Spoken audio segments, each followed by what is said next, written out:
Well, Sunday afternoon, I don't know, I think it's about 4:30.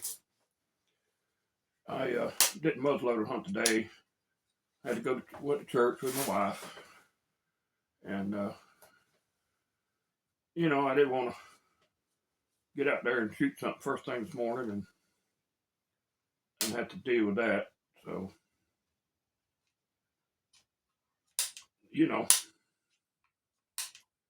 I walked outside this morning on the front porch, cup of coffee, a little after daylight. Yeah, there's 7 does and yearlings out there in the pasture. So, well, I guess I should have went hunting, but anyhow, starting to move pretty good.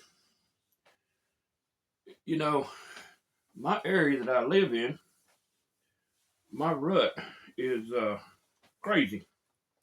It usually has been in the past. It's always been the week between New Year's, Christmas, and New Year's. And then it'll come again. It'll start out actually about this time of year. We'll get the first signs of it. Some of the younger bucks start showing up. And it's all one Thanksgiving Day, but I had a bunch of people around, so you got to live a little longer. Anyhow, got my old flinter cleaned up a little bit here. And I'll probably, because it's supposed to be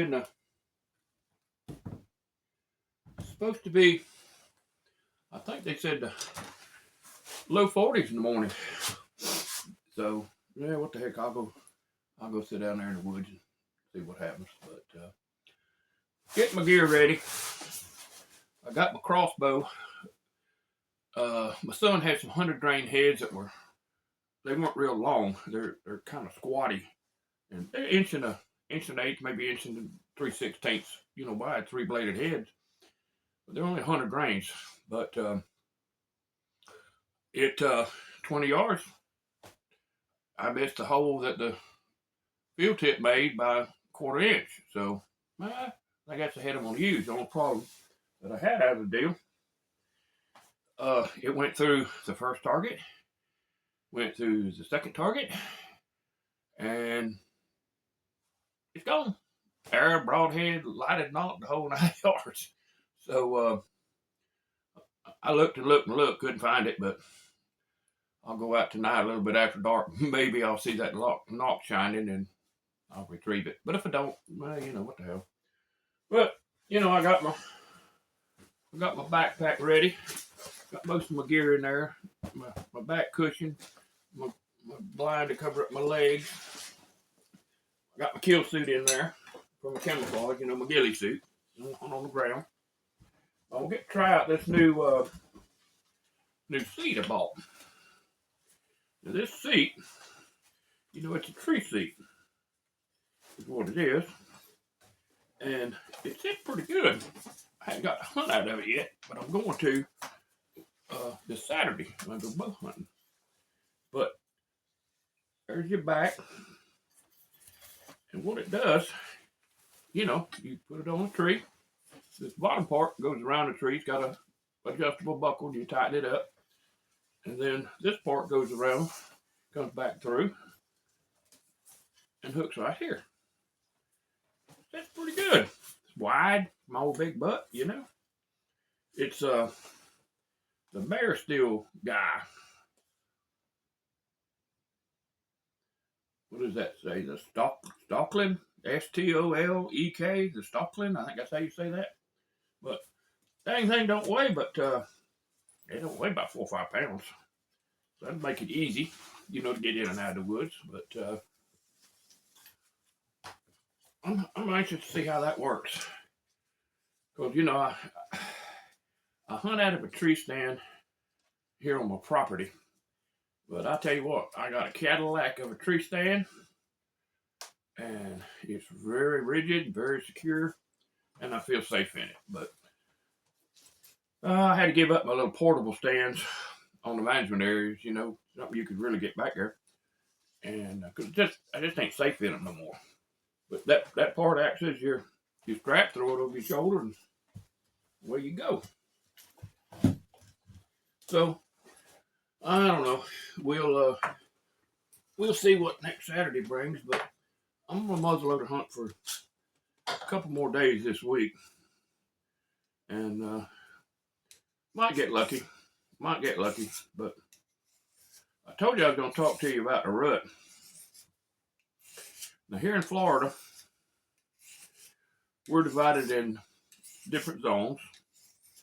We got the very far southern zone, and then what they call the central zone, and then it goes up and it's the northwestern zone, which is way out on the panhandle.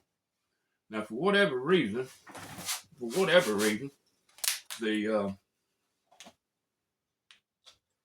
the deer here, our hunting season here, is the same that it is out on the panhandle. Comes in late. Now, like I said, right now we're in muzzleloader season, and the rest of the state is general gun. You can go 10 miles, not even 10 miles, maybe 8 miles south of here, and that's where the central zone is. Now, them bucks down there, they rut around Halloween. Now, you go down to our southern zone. Now, that's from Highway 70 that runs across the state. That is the southern zone. Now, on private land, they start bow hunting the end of July, because their rut is in August. You know, the farther south you go, you'd think it would be just opposite, but it's not. Now, up north of here, my zone that I'm in runs up the Highway 50, which is 25, 30 miles north of here. Now, up there, they rut first part of November. The other side, on the other side of the zone on the south end, they rut Halloween. You get on up north of here, they rut first part of November. They go all the way up and go out on the panhandle. Now they rut in January and February. Now supposedly that's when they rut here. But now they don't follow that rule here. These down here rut a little bit sooner. Now, I've watched my fawns be born. They'll start, a few might fall out in the end of July. August is a number of them fall. September, they have them again. That's 3 months. So that tells me that these bucks are in rut for pretty near 3 months. Now I've seen bucks here running does and breeding them in March. But there's been so many deer brung to Florida from all over the southeast and Texas and all. I think that's what got our ruts so screwy. But everybody's got their opinions on it. And I watch these guys. Oh, it's going to happen. It starts late October and then middle of November. That's it. That's the peak rut. Well, it might be where they are, but it damn sure ain't here. But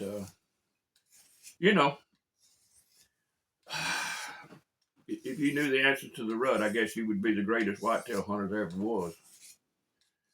I watched one guy talk on it, and he was saying that